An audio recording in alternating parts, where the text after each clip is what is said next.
Hello everyone, I'm John Eggins. This is PNG Tonight. Coming up, the extraordinary efforts of a clergyman in the Western Province providing food and spiritual fulfillment. New roads in Oro that bring smiles and relief to several communities.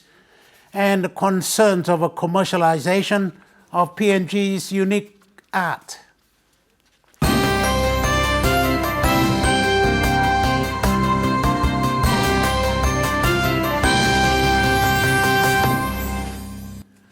The story of a Catholic priest in Balimo in the Western Province.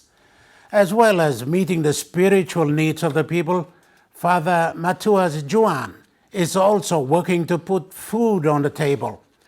Originally from Indonesia, where rice farming is a way of life, Father Juan has not only encouraged, but has also shown the parishioners how to grow rice. Mark Kyle has more. Papua New Guinea is abundantly blessed with vast natural resources and a massive landmass of hundreds of square kilometers. The country is so rich, yet many people live below the poverty line. Much of the land is fertile and only requires cultivation by people. Father Matius Juan, a Catholic priest from Indonesia, has been encouraging people of Western Province to work hard on their land.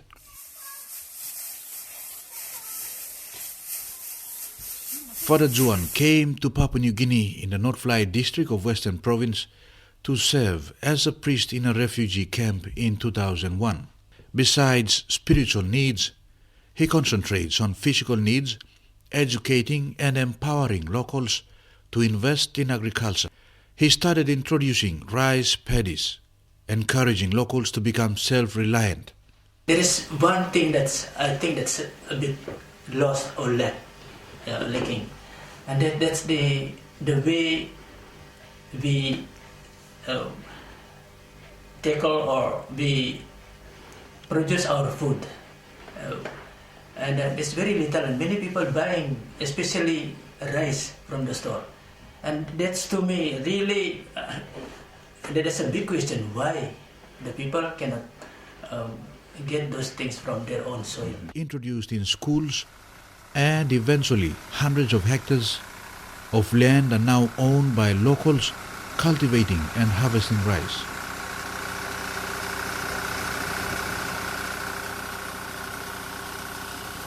And the communities looking at what's happening with the schools and teachers, they can do something, and how about us? So they also did get the seeds and they planted.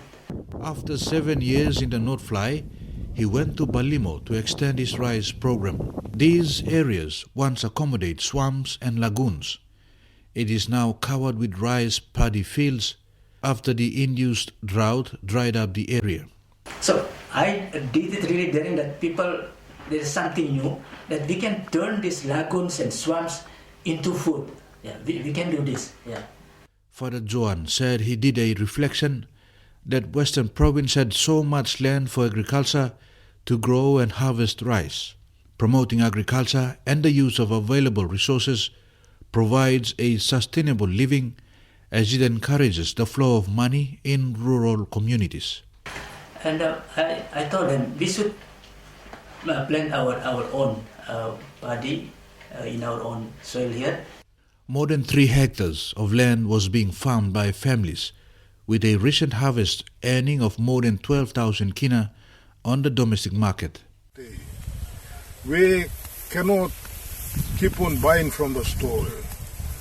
We have to plant, and then we can sustain our household from our own gardens. And people must take rice now very seriously to plant it. At this time now, the drought has affected us, and we have our food crops. We are still planting. If we had planted rice earlier on, before at the beginning of the dry season, we would have harvested those rice already now. Okay, yeah, that's the thing. And we should be continue planting now until next rain comes or whatever happens. It's not good for one person working in the garden. Everybody, the whole family come and then work together. It's not that one person making his own garden, planting. And it's going to be a very hard work for one person planting, weeding, and time for harvest. It's hard work. So the whole family come and then make one garden and work in one garden. And planting rice, we didn't make beds. We just made a small hole, plant them 30 centimeters. Yeah. 30 centimeters we planted. And to our observation, this rice took 2 months to grow and we are harvesting. We observe. In 2014, Juan's first rice production was launched in the presence of Western Province Governor Atiwa Biro. The Catholic priest was also able to preserve the province's staple food, sago, and turn it into flour and biscuits. Why people just do it in traditional way? They have the sago and then they put it in the fan or oven, and then they just eat it that way, and then we cannot preserve. So I started to have the how to preserve, to keep it for such a long time. And I was thinking of it's easy to turn it into flour, you know. We made a biscuit also.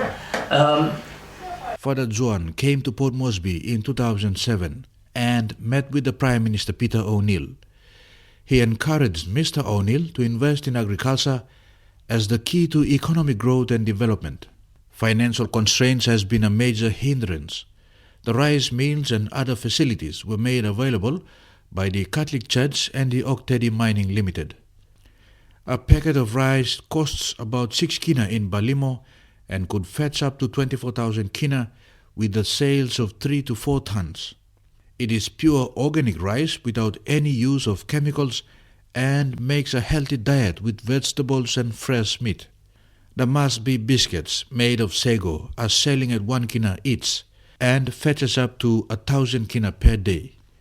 Father Juan returns this week to Balimo and hopes to continue his rice program, focusing on agriculture to have a reputation in the Western Province.